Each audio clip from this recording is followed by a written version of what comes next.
Good morning, Lord Jesus. Thank you for gathering us and for being with us now. You are the light. Shine within us now. You are the Word.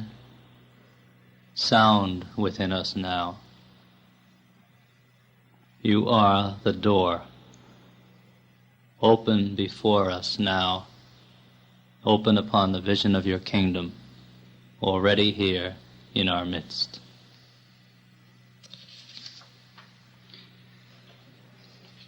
And good morning to the rest of you. We've slept, and I hope we've rested. At any rate, we've let the world run on automatic pilot for 7 or 8 hours, and somehow it made it to here and now, although maybe we should have alerted the man in the boiler room. But maybe we can let it take care of itself for another half hour while we just look at it. Maybe together we can, with heart and mind, walk out into the dawn light and just look at a couple of things, become aware of the familiar, notice something which admittedly is there all the time. And if you'll indulge me a bit, I'd like to go first to a rather crazy sort of place. It's always there, and you know it as well as I do, but I'd like to go there with you now and just look.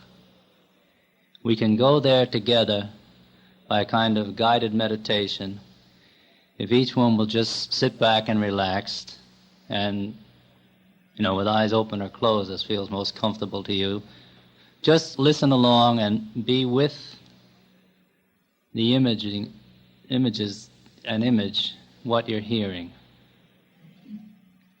But first I'd like to back up a bit in time so that we are in the middle of the night, and let it be a moonless, thickly overcast night. Let's gather in this really black night in silence.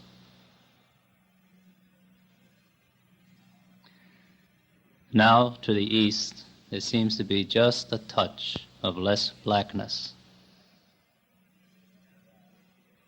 And after that, the gray line of the aurora as the wind sweeps away the clouds of dawn. And then, swiftly, silently, the grayness begins to spread along the horizon and climb above it. Around you, the shadows of things begin to emerge. Now in the east there's a tint of color, and around us the shadows deepen and become shapes. Now out there the colors are swelling with light, and near us the shapes begin to take on color.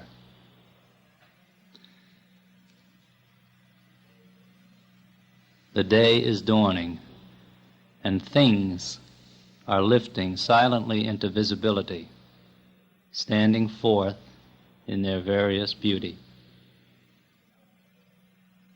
And now the birds begin to sing, and the day is fully here, with the sun just about to come into sight over the rim of the world. And it stops right there. It's on hold. Everything stops. We stand in the clear morning light, absorbing the splendor of that light and feeling the presence of the things it reveals and robes in beauty. We stand in that light and see all things by that light, but we do not see the source of that light. It's there, but we don't see it. And what I want to do is for us to go see it. This morning, that's the main thing I want to take you out to see. So like Moses, who went back to the bush to see this thing, we have to travel back over the horizon to see where all this beautiful light is coming from. But let's not walk back just over the horizon of this scene. Instead, let's walk back over the edge of time, not just beyond the dawn of day, but beyond the dawn of things.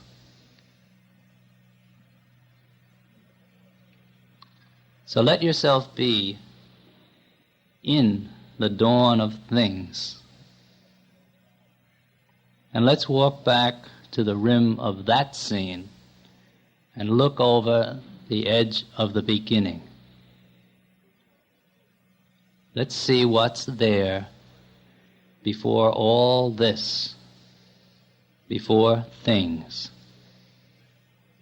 before creation. What's there?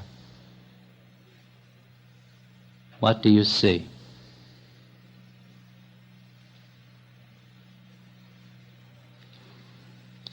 I see awareness. Color it love.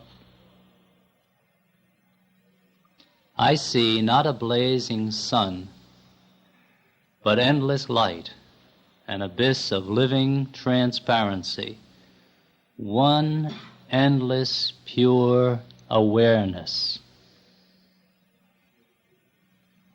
I feel giddy and in shock, like I'm hanging in a void, a brilliant, luminous void with nothing to grab onto. I hang in this luminous void that holds me and knows me, but that I cannot get hold of. It feels giddy and frightening, but somehow I'm not in a panic, because in this silent, absolute awareness, I sense a quality. This living light has something about it, something like a temperature. I feel this quality as a serene and absolute yes. This living awareness, this limitless light, this brilliant, bottomless transparency is not colorless, is not ice-colored,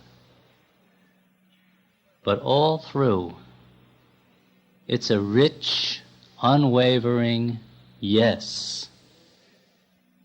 This pure awareness is pure yes. Color it love.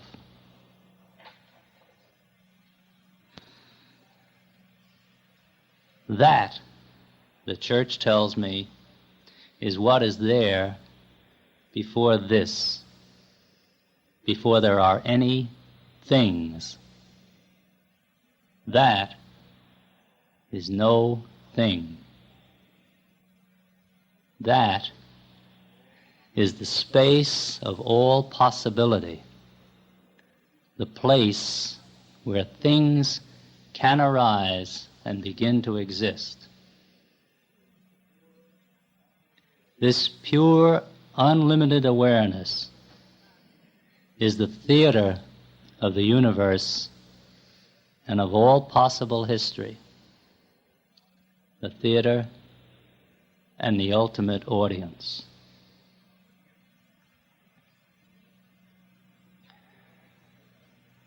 That loving awareness was there before things, before all this, before us.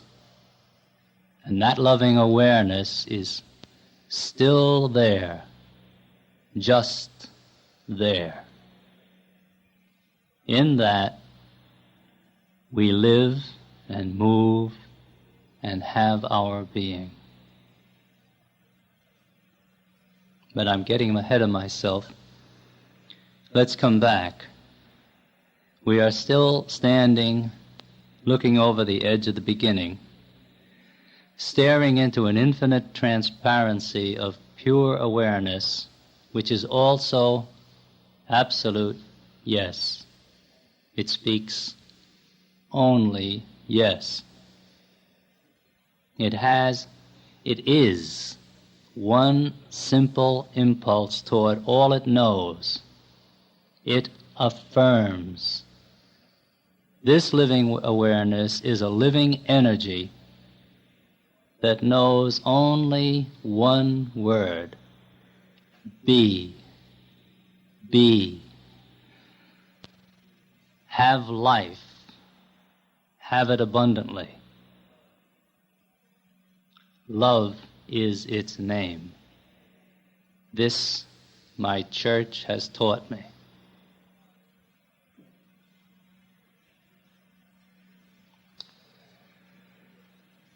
So that's what's there before the beginning, before any things exist.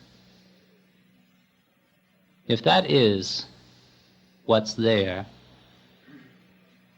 then what is going on?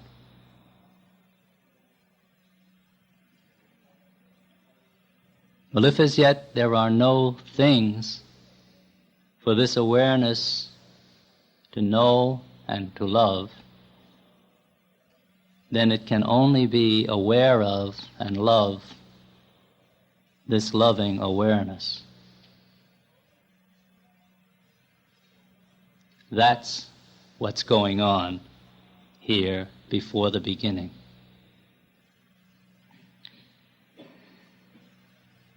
Stand in this a moment and take it in, because everything else in this retreat is going to come out of this.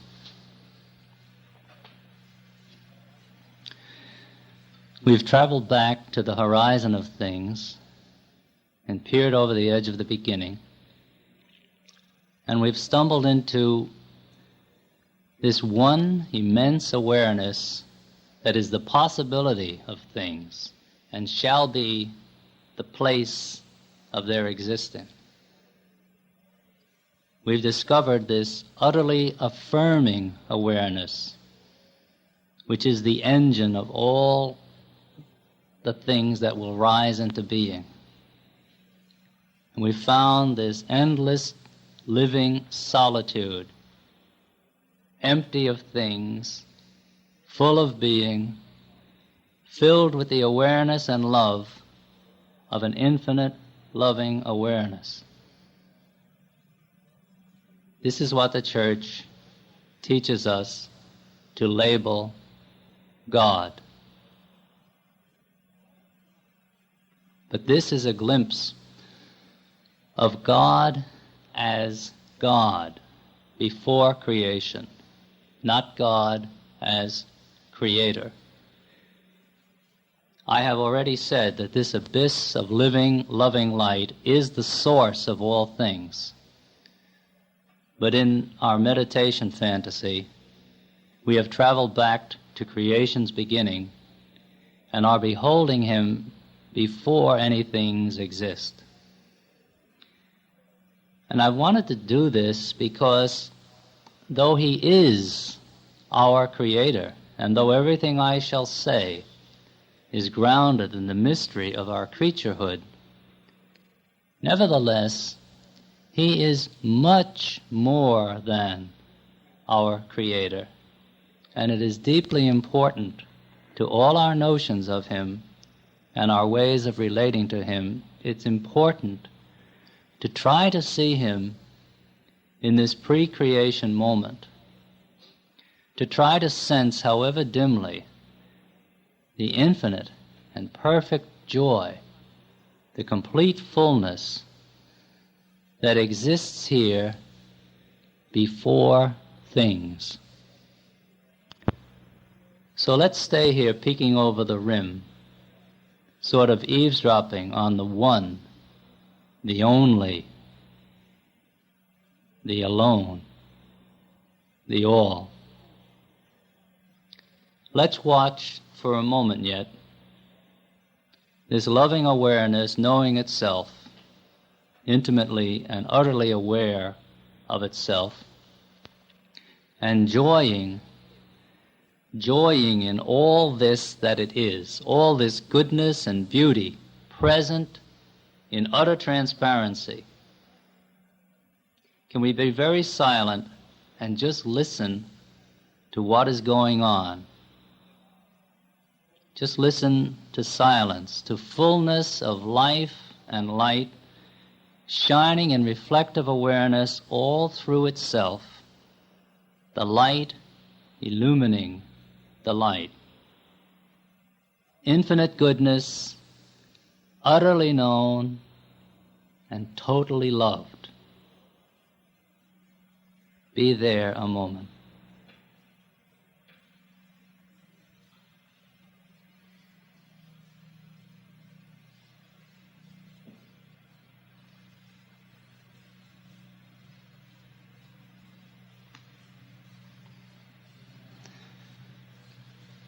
And now, from the depth of that light, I seem to hear something. A very gentle chuckle begins to arise.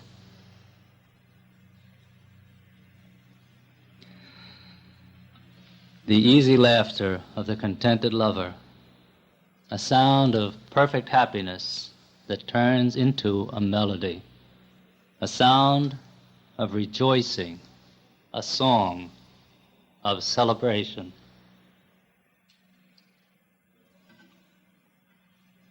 The alone, the only one, rejoicing in all that he knows and loves, begins to sing of all that he knows and loves, begins to sing about himself and the joy of knowing and loving himself, begins to dream his delight. And his dreams are so beautiful, so clear, and so loved that they are, they be. For his thoughts are things. And all things are his thoughts. And here they come. Here come all things now. As we peer back over the edge into that pure light, it all begins to come on, to spill up and stand forth and take its place within that light, as in the one possible theater of its existence. The theater of love, the space of God's free and absolute yes. It begins, God's song, the dance, God's symphony number, who knows? This one, the one we are in. If he's singing or dreaming others, we will have to wait till the end of this one to hear them. Right now, let's hear this one. It's going on around us and in us all the time. And this week we'll be listening to a few parts of it more carefully. But right now, as we see this song rising within the pure light of this awareness, as it wells up out of the pure joy of that awareness knowing itself, let us be aware that this is creation dancing forth and standing in the living light that we name God. Creation coming out of the joy that is in God, simply knowing and loving His own total goodness, seeing where all things come from and what they are all about. In this moment, can we really grasp that to be a creature is to be in the thought and love of God? To be a creature is to be a thought of God, a thought so loved, so utterly pleasing and delightful to God, that His total love, His yes, presses that thought into existence and holds it there.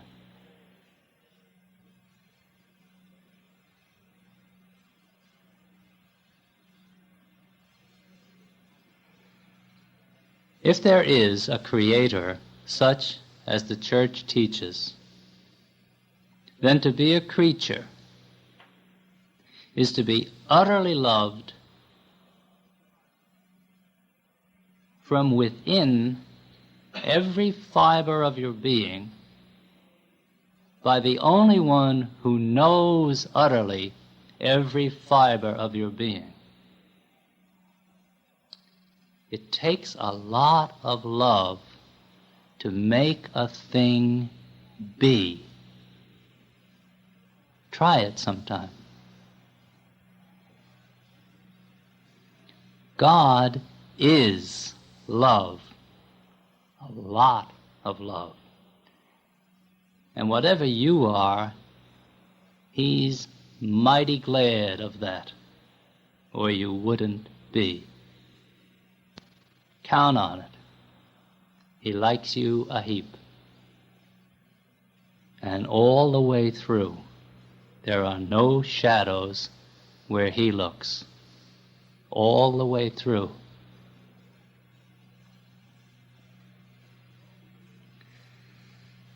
Before you lift a finger to do His will, you already are His will.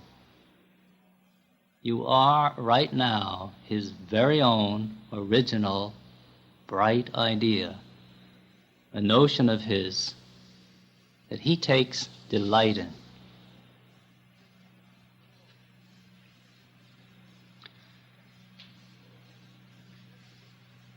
In joy of Himself, God sings of Himself, and the notes and the words of His song are a universe of creatures.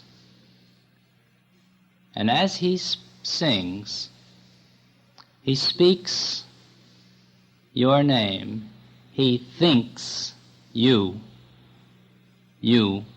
with such absolute and total love, that here you are, standing forth before my face, standing there in this world that lives before His face, that lives in the space of His loving awareness. To be a creature is to be in the thought and love of God. To be a creature is to be by the love of God, to be intensely loved by God. Every fiber of your being.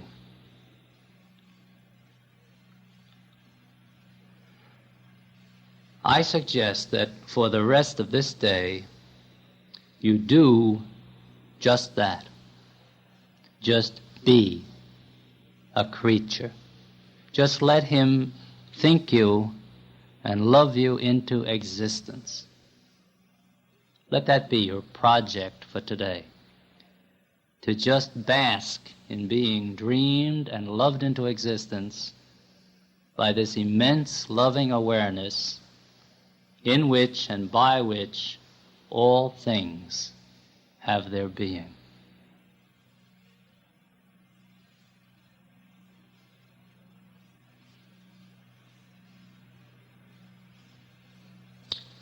Lord Jesus, walk with us today.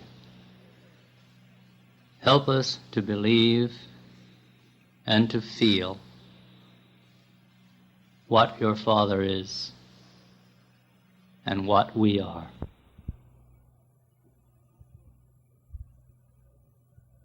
The end of the second conference of our retreat.